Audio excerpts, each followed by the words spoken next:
classic Mini. Should you buy one? Well, in this episode, I'll give you my reasons why I think you should.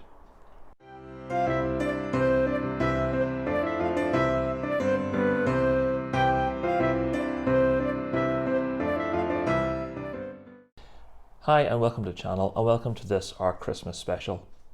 So in this video, we've decided to team up with Wull's Wheels. So a few videos ago, you'll have noticed that I posted up a video of Jake from Wull's Wheels doing a walk around of his Rover Mini City. So we got chatting, and a few months ago we decided that we would do this collaboration. So essentially what we're going to be doing is giving tips and advice on buying a classic Mini, modifications that you can do to them, even should you modify them at all, and just our thoughts on the cars. With Jake having the Mini Saloon, the later Mini Saloon, he decided that he would focus his video mainly on the saloon range, and with me having my likes tending to be more in the older style of Minis and the long wheelbase editions, that I would concentrate my video on these ones as well. So that's why I'm trying to avoid doubling up on information in some ways.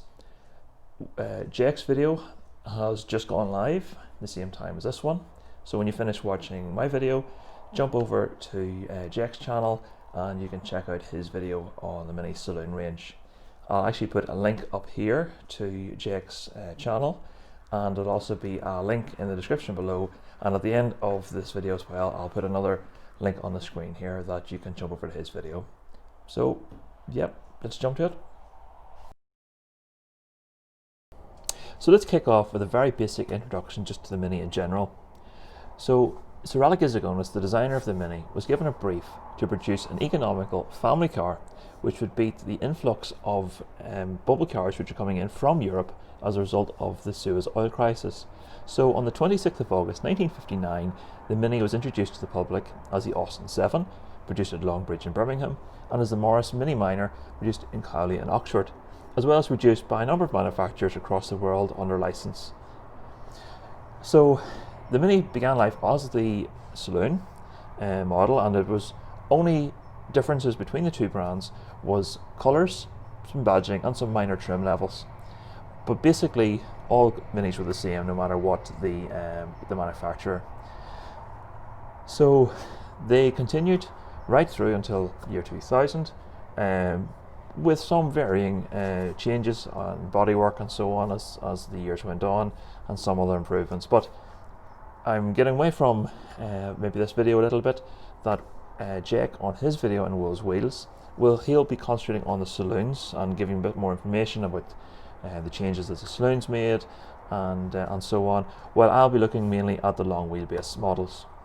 So yeah, we'll take a wee look at the history of them as well. So again, it'll be very basic as far as that's concerned. So the Mini van was first introduced in 1960, so only 1 year after the original Mini was launched. Now again, it came as an Austin and as a Morris, and again, as with the saloons, the only differences between the two brands was colours, availability, some badging, and again the trim levels. But on all minivans, all trim was basic. Passenger seats, sun visors and so on were actually optional extras, at least in many cases anyway. So the minivan, from the doors forward, is essentially the same as the Mini Saloon, except for the fact that the grille is a pressed out grille in the front panel, and it's solidly mounted, so no access through the grille aperture as we would have on the saloons. Now that opens up its own problems, which we'll come to later in the video. From the doors back, you have the extra wheelbase and the extra overhang on them as well, which gives the interior of a minivan quite a good load capacity, at least for its size. However, the 848cc engine, which did come in them standard, would have struggled on a full load, depending on who was using it. Now again, minivans were very popular, especially with the emergency services, with the police, with the AA, the RAC, even the Army, the RAF were even using them as well. So again, very popular small van. Then The estate models, which I'm sitting in here, were also introduced in 1960. Again, Austins and Morrises, but in difference to the minivans, these were actually of deluxe standard. So the most basic of the saloons was a deluxe. So more bright work, more chrome, and a little bit more interior trimmings as well. But again, we'll get onto all of this later in the video. The mini estate was based on the minivan, so same floor pan, same wheelbase, same overhang and so on, and even had the same barn doors on the rear. Now the reason for the barn doors was actually as space saving on the production line, that the two smaller doors actually took up less room on the production line and hence saving space. Then in 1961 the mini pickup arrived on the scene, again based on the minivan floor pan. Obviously only had the two-seat cockpit, had the same front end treatment as the minivan with the pressed in grills, and again the same very basic trim levels. So production runs. The minivan continued until 1983, with the mini pickup continuing until 1982. The mini estate, unfortunately, continued in original Mark I, Mark II guise until 1969, when it was then replaced by the Clubman estate. Now the Clubman estate was essentially a Clubman front end with the wind-up windows and so on that the mini Clubman saloons received, with the same rear end treatment as the all-steel estates. And they continued until 1980, when then production of the estates then ended. So no long wheelbases, unfortunately, after the very early 80s. So again, that's a very, very basic insight into the minis. Like I'm saying, Jake is going to be concentrating on the saloons in his video, as I've said, and I'll be concentrating on the older models on the long wheelbases as well.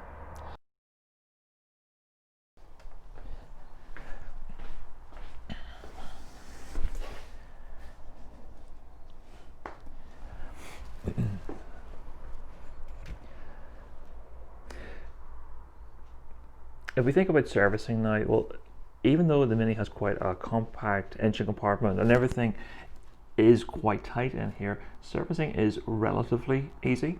If we took about the front of the engine, if we remove the grille, we can access the oil filter, the distributor, and so on. We can get access to, well, dynamo or alternator bolts and fan belts. We can get access then under the bonnet straight into the plugs right at the very front. To the rear of the engine, obviously we have the carburetors, and then later we have the injections.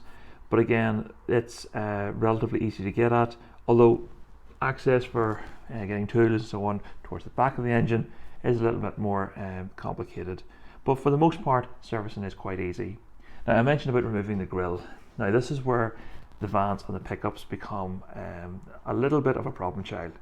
With the fixed grills in the commercial models, because it's actually welded section into the front panel, we can't remove this out. So trying to get access to the oil filter and to the distributor can be quite tricky. So you will find a lot of mini vans, mini pickups actually have had the front panel removed and replaced with a saloon or a car front instead. Parts availability for the Mini is very good at the moment as well. Despite being an older car, there are so many mini spares companies available, large and small, and even through forums and so on you can pick up quite a lot of second-hand parts and original items. Although unfortunately some of the reproduction items can have issues with quality and so on, but for the servicing items, generally speaking, all that is very readily available, and aren't terribly expensive either. So yeah, generally running of a Mini is quite an economical venture, and would highly recommend it. Unfortunately, yes. Depending on the age of the Mini and how they've been stored and looked after can depend on how rusty that they actually are. The youngest Mini is now 20 years old, and yeah, again, so they are becoming quite an old car. The earliest Minis are 60 years old, plus actually now. So first of all, we look at the front of the car. There are a lot of external seams in the Minis, as you know, where the wings meet the A-panel and so on, even under the headlights and where the wing meets the scuttle panel. There's a lot of little seams and crevices and how they were produced. Now these unfortunately can cause dirt traps, which then can rot from the inside out. But for the most part, especially if you took at the front of the Mini, any proficient body shop, even somebody who's handy with a welder, there's nothing which is out of the ordinary in getting these fixed. And again, panels are readily available depending on your budget, whether you go for genuine heritage, even go for pattern panels. There's quite a range out there, but again, there's quite a range in quality as well. So if we look first of all at areas which are common rot areas for Minis, like I'm saying, under the headlights is quite common for Minis, where the wing meets the scuttle panel, at the seam, even under the windscreens as well, are quite common areas for rot. If staying at the front of the Mini, if we think of the front subframe, Minis can have a tendency to lose a little oil at times, which for the most part isn't a huge issue, but it does provide a little bit of protection to the front subframes. So generally speaking, front subframes don't rot away too much. Rear subframes, however, can have a tendency for rot, but again, replacements are readily available, and it's not a huge task to replace a rear subframe, even for the hobbyist at home as well. So again, there's plenty of guides and so on which are available to assist in that if needs be. We even think about the quality of steel as well. So obviously I have the older Mini here from 1964, so the older cars do tend to have a better quality of steel in their bodies. It seems to be quite a thicker grade, and with that comes a better quality, and in my opinion a much better body shell as well. So if we go to the later cars, especially the multi-point injection cars of the late 90s, they have used a much lower quality and cheaper, thinner steel, and they do tend to rot out quite quickly. And in some areas you may find that they're rotting in places you wouldn't even expect. I have seen later cars with tops of wings rotted out, even bonnets rotting out, even especially in the roof areas, at the corners, at the guttering as well, which all are problem areas, especially on the later cars. So we've come around the back of the car now. So as I've mentioned earlier, there are areas at the rear of the car which are common across the entire production run of the Mini, such as the rear subframe. Like I said, it's an area which can capture a lot of dirt and so on, and then rot away. So specific to the long wheelbase editions, we have the added problem of having a low slung fuel tank which is underneath the floor. Again, that creates a lot of areas which can trap dirt and road debris and so on, which again can rot the fuel tanks, can rot out the floors above them, and even in the rear of the rear valance can capture a lot of dirt and then rot again as well. Rear wheel arches are common to all Minis, just areas which can capture dirt and road grime, can create areas of rot problems. But again, if the car is well looked after and these areas are all well washed out, it shouldn't be a major issue. Doors, whether it's the front doors or the rear doors, again, there are some areas which need attention, maybe underneath where the door seams are and so on. Just areas which can trap water. It's common on all cars of this era as well, so not specifically to the Mini. So you may have to get a car may need door skins, whether it's an external door hinge car like the earlier ones, or if it's an internal door hinge car from the early 70s on. But again, these are common issues to any classic car driving, so the Mini is no different. It's all depending on how well they're looked after, as I said.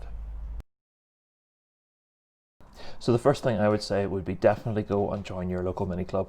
There are so many clubs around the country. There's local clubs, even national ones, and there's always going to be members on there who either have a Mini to sell, will have a contact for somebody that they know selling one, even parts for whenever you do buy one, for upgrades, keeping your Mini going and so on. So definitely go and find your local Mini club. The next thing I would do, there are two national publications here in the UK. You have Mini World and Mini Magazine. In the back of both of those magazines there are classifieds, so again there will be plenty of Minis for sale in there. Even jump onto local websites, your Gumtrees and so on, eBay, and other car auction sites and classic car ad sites. So again, there are so many minis available. They built nearly 6 million minis, so there's always going to be plenty out there to sell. The unfortunate thing is the values of them.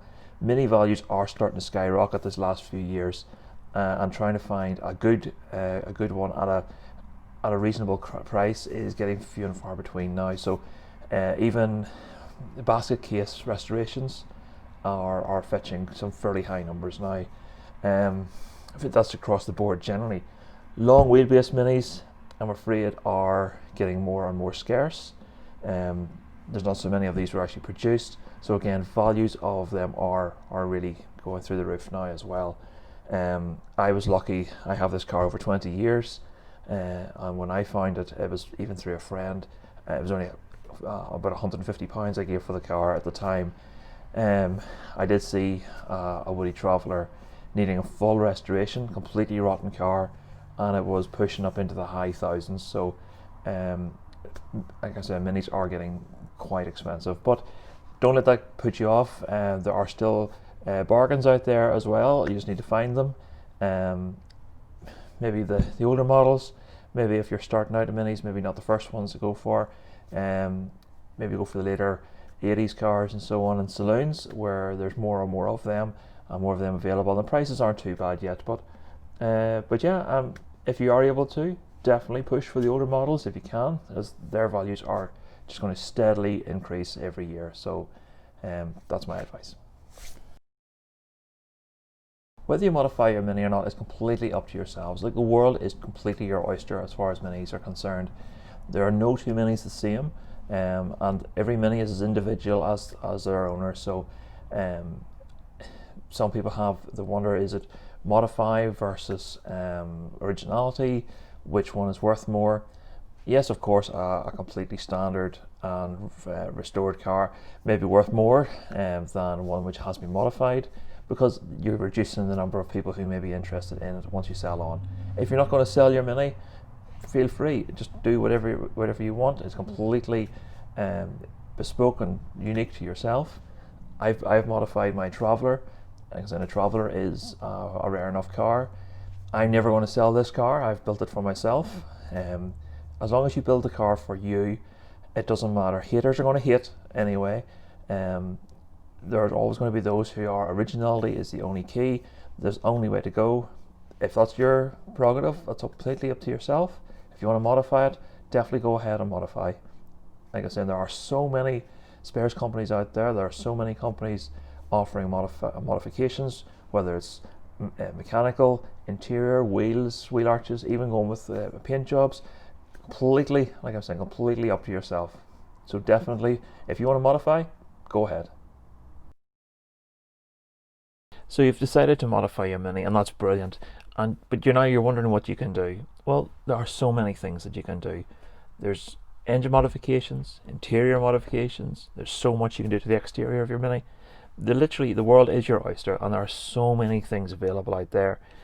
Maybe there's the question of that you could have too many clashes going on, but if that's what you want, go ahead and do it. But yeah, so maybe we'll take a wee quick look around my own car here, show you a few options of things that you can do. And like I said, there's no wrong way of modifying your Mini. It's completely unique and completely up to yourself. So let's start under the bonnet. Now, this car had originally had an 848cc engine. Now that is long gone, and it's now been replaced with a 1293. Now that originated as a 1275 Cooper S with a plus 20 bore to it to give them the 1293s. Now it's now running there with the twin carburetors from the Cooper S as opposed to the single carburetor that it would have had. It also has some head work done to it, which is polished and ported. I'm running with an alternator conversion as opposed to dynamo, which the older cars would have had. It's been converted to negative earth as opposed to the positive earth that the very early cars would have had. So again, there's so much that can be done under the bonnet here. You can go turbocharged routes, supercharged routes. You can go overbores to 1380, 1430, so on. Twin cam conversions, even alternative engine conversions, Vauxhalls, Hondas, motorbikes, and so on. There's so much that can be done under the bonnet of a Mini, and definitely recommend it. Exhausts as well. There's so much available out there on the market. This is a Manoflow RC40, and specifically for the long wheelbase model. It's a slightly longer version than the ones available for the saloon. This gives a lovely little raspy note without being too loud, and adds a nice little bit of performance as well. Let's take a look at the exterior. There are so many modifications that you can do here as well. I've gone quite subtle with my modifications. I've actually gone with what's known as a cafe racer style. But again, there's wheel arches that you can do. There can quite wide wheel arches if you want to run a wide wheel. We'll come to wheels in a second. We can change the grills. I'm running here with a Cooper, Morris Cooper grill.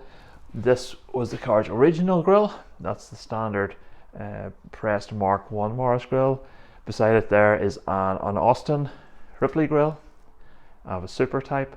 Again, there's another Mark 1 Morris grill there. So again, there's so many grill conversions that are available. You can go Mark 2 grills, you can go Mark 3 grills, internal release, external release, and so on. Badging, again, there's so many badging available. I've gone with Cooper S, Morris Cooper S here. But again, there's so many things you can do in this way as well. I've changed out my headlights to Lucas P100 tripods. The indicators are actually from an Austin Healey. They're side lights from an Austin Healey. So again, there's items like that that you can do. We go around the side here. I went with mirrors, bullet mirrors on a Speedwell style racing bracket. Again, there's so many types of mirrors available. Again, there too. We come around the back. I've added the reverse night spotlight. I've done some of my own work to the rear there, the overriders, which wouldn't have been standard on the long wheelbases as well. So exterior wise, there are so many things available. If you go onto Instagram, YouTube, Facebook, there's so many people out there converting minis that you can get so many ideas for as well. Now, I mentioned wheels. Now, originally this car would have come with a 3.5 inch by 10 steel with a full face hubcap. Now, I've ditched the hubcaps completely. I'm now running with a 4.5 inch Cooper S reverse wheel. 4.5 inch is about as wide as you can go on a Mini without having the need for wheel arches, as well as I want a nice clean look for my car. But again, there are so many wheels available out there. Whether you go 10 inch, which is the older versions, 12 for the sort of late 70s on, even the 13 inch wheels. Some people have even gone 14 on some. But again, there are so many different wheels available out there. Now, I said I go with the 10 inch wheels. I do have quite a variety that I do mix and match with sometimes. Some require wheel arches, some don't. We come down here. These are the wheels I originally had on the Traveller. They are a 3.5 inch Cooper S wheel. Cooper S always have the holes around the sides for ventilation for the disc brakes. Beside them we have a Cosmic Mini Light or Mini Light replica. We have 1275 GT Rust styles and quite a rare 4-spoke. It's a BWA as well. So there are only a small selection of wheels available, but again, there's so many things out there which you can draw from. Okay, so let's turn our attention to the interior. We'll just open the door, we'll pop in.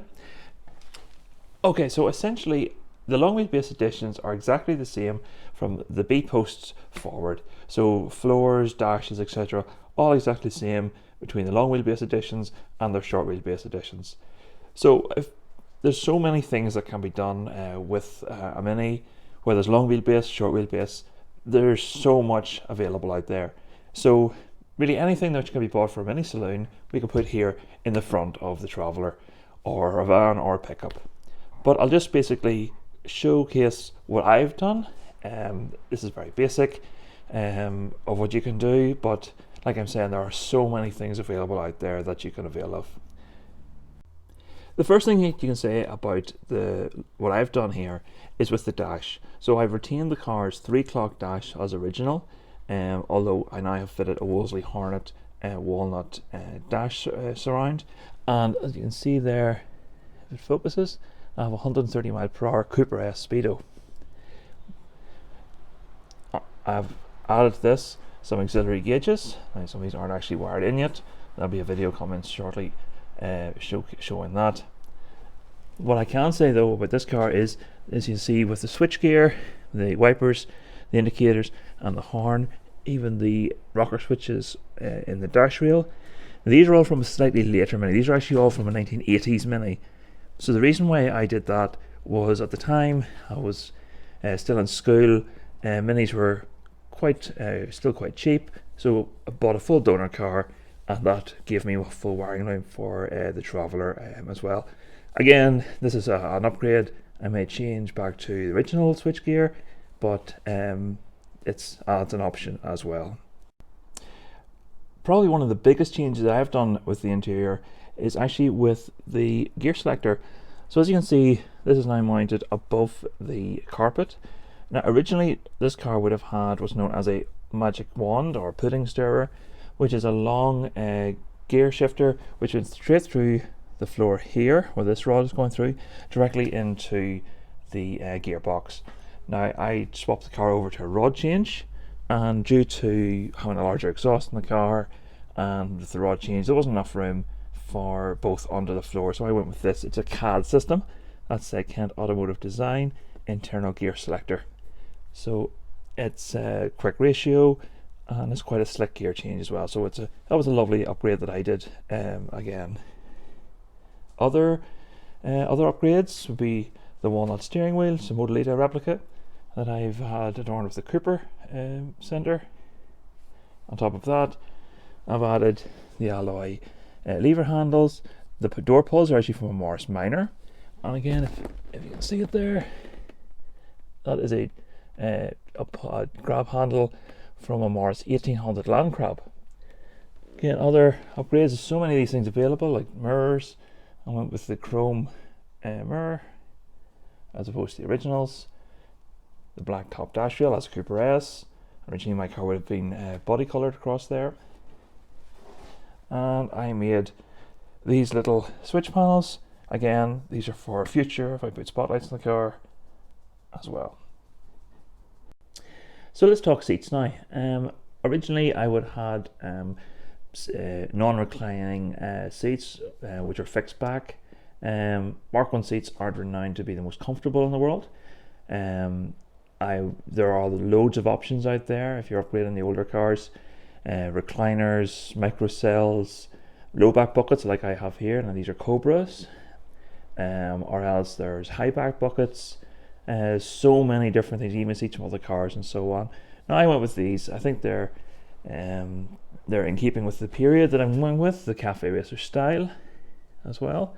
I could have done some retrimming of original seats and so on as well. Now the rear seats, that is the original seat from the car, which I've had recovered in Cooper green and grey, as opposed to the original all green interior.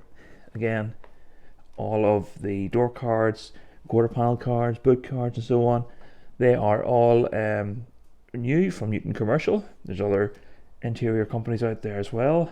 So again, I went with grey as opposed to the all green. But again, there's so many options available out there. You might even think about going down the motorsport route, going with roll cages and so on. Now this is where it comes a little bit more tricky for the long wheelbase editions as opposed to the saloon cars. There are very few off-the-shelf roll cages available for the long wheelbase cars. There's companies such as Roll Center, Owens Fabrications and so on, where you could get a bespoke one made. I have been told that a saloon one will fit. However, that's fine for the rear, although fronts are going to have to be extended and so on if you want to put a front cage in. Now I am going to look at putting in a roll cage into this car maybe at some point, just a bolt-in rear cage. So that's something I'm going to be exploring and deciding what is suitable for me on that one. But like I said, there are companies out there doing them for long wheelbases. There are a couple of racing estates. There's a Woody and a Clubman estate, which you may or may not have seen on the at Goodwood for the recent racing series there. And there's so many other motorsport upgrades that can be done. Okay, so we've come around the back of the Traveller now. So as you can see with the doors open, there's quite a good expanse of space in there. I have the rear seat, and it's currently in its upward position. Again, these seats fold down, they're very handy. There's a little lever on either side, here and here. Lift it, I'll do this one-handed. You lift the seat base, and then that folds down like so. So that does, as I said before, this gives you quite a good load carrying capacity as well. So essentially, it's a van there now as well. Incidentally, minivans did come with an optional rear seat conversion. If you can find one of those now, they're very rare to have, and it's a worthwhile upgrade if you're going to go down that route. Now you see here I've relocated my washer bottle to the rear. That initially would have been under the bonnet. For myself, it was more just to get a bit of space under the bonnet. With the telescopic dampers there and there, easy access to them. Maybe come up with some sort of a strut brace or something like that. Here I've gone with the wicker baskets. Now these were designed to go under the rear seat of the mini saloons, but the two of them fit nicely beside each other here in the boot as well. Now I had these little alloy filler pieces made by a friend of mine. So again, it was just a little bit of motorsport look about things there as well, which again just adds a little bit of cafe racer styling and a bit of individuality. Okay, so this takes us very nicely now to the very last thing which I have done to the interior of the Traveller. As you can see, Louis, our team dog, loves it in there. Hopefully we'll get to take him to some of the shows this year. So we're focusing here on the boot floor of the car. So what I've done was I added these little latches, stainless steel one on both sides. These are just an upgrade to the existing ones. They do come loose and they do start to rattle. And what I also added was an MGB door handle, interior door handle, which I've painted almond green, and that just allows me access as opposed to the hole which would normally be there. So excuse me, Louis. So this lifts up. Added a piano hinge along the rear of it, and added a bonnet stay just for an added benefit. If I did have to get access to my spare wheel, it'll stop it from falling on my head, which has happened on occasion. Like I said, the spare wheel is located in here. That's a 3.5 inch Cooper S wheel, an original Cooper S wheel, and it also gives me access to the electric SU fuel pump. Now, the fuel pump would normally be located in the subframe underneath the car, but as you know, that's going to get wet, it's going to get covered in dirt. So up here it's safe, it's clean, and it's not going to get damaged. I've also added a fuse box, so it has its own fuse, but that also gives me the option to add any more electrics to the rear if I feel I need to.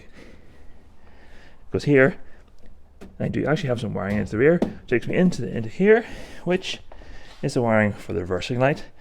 And another option I'm thinking of is adding some high-level brake lights. As being a Mini, it's a lot smaller car than everything else out on the roads, so maybe a little bit of extra safety there. So there you have my guide on buying a plastic Mini and modifying it. It would take hours to go through everything that you can do to a Mini, even hours long on just engine modifications. So again, this was a very, very quick review into what a classic Mini is, how you could buy one, and a few things that you can do to it. But yeah, if you want to buy a Mini, this is great. Hopefully I've been of help to you doing that. If you buy a Mini, keep it standard. Again, that's great. Even in standard form, Minis are so much fun. But modifying them just makes them a little bit more, you can just make it yours as well. So if you want to modify it, definitely go ahead and do it, like I'm saying. In the Mini community, there's such a great community out there. So many people who are willing to give help and guidance and just a little bit of assistance here and there as you go along. So yeah, it's brilliant to go out there and definitely join a club, like I said. So yeah, hopefully you've enjoyed this video. I hope you had a great Christmas, and hopefully we'll see you again in the new year with some more videos. So see you on the next one.